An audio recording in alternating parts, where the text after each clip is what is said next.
First question is probably.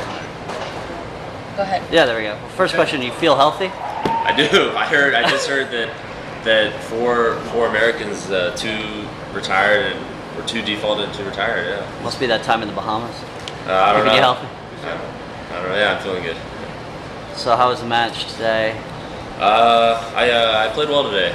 I came in pretty confident. It's never easy qualifying in the ATP tournaments. Having 3 matches under my belt going into today gave me a little bit of a boost. I wasn't too tired going in. Luckily, I was able to win in straights all 3 of my matches. I started off strong, served well. He looked a little bit uncomfortable out there. I saw I was being his first match. I was cruising up 4-2 in the second, and then he started to play a little bit better, going from bigger shots. He started to make them, he ended up coming back and winning the second 6-4. In the third set, I got an early break 2-0, and just tried to stay positive after losing that second set. And I continued to play well, and he struggled a little bit, and I finished it. Yeah, it was good. Sometimes qualifying can actually be a plus. Right. Because your match tough all the time. Yeah, it's always a great feeling coming into a tournament after qualifying, because I think it's one of the hardest things to do. You know, winning 3 matches just to get into the main draw. You know, for some people, it may tire them out a little bit going into the first round, but for me, it works as a plus, definitely. You're still a young guy. Yeah, more or less, I guess. Yeah, trying to. So you got a rabbit's foot in your pocket? What's just staying healthy, luckily. Yeah. Do you like clay in general? Is that a good surface for you? I enjoy playing on clay. I grew up practicing on clay. I grew up in the Bahamas, so all we had was clay courts down there, and up until I was 12, 13 years old, that's what I practiced on, and I enjoy playing on it. It's fun to play on clay. The points last longer, and it's a more interesting tennis, I think. Obviously, Ryan, people have had expectations for you for a while. You've had expectations for you. What do you need to do to take that step? That next step, whatever that next step might be. Well, I think this year I'm doing it. You know. You consider this the next step, like a win today, for example?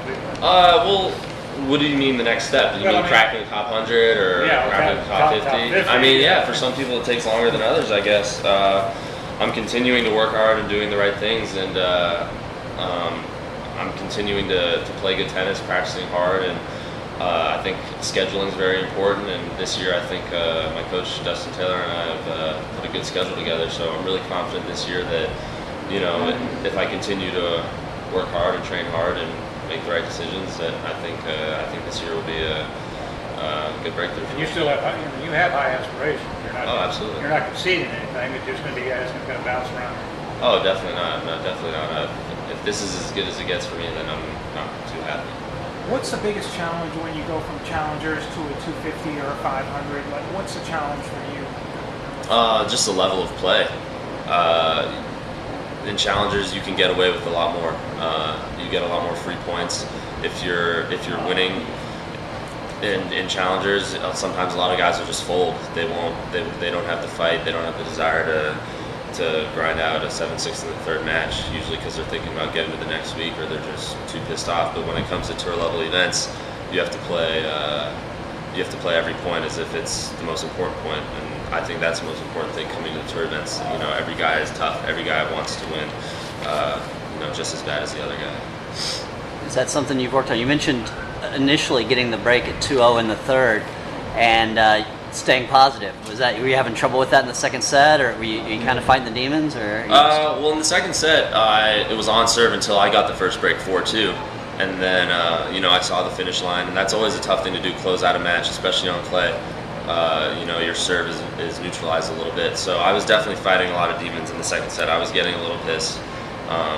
It's always tough to lose a set after being up in that set. So to get that early break in the third set definitely gave me a little bit of a boost. Thanks, Ron. All right.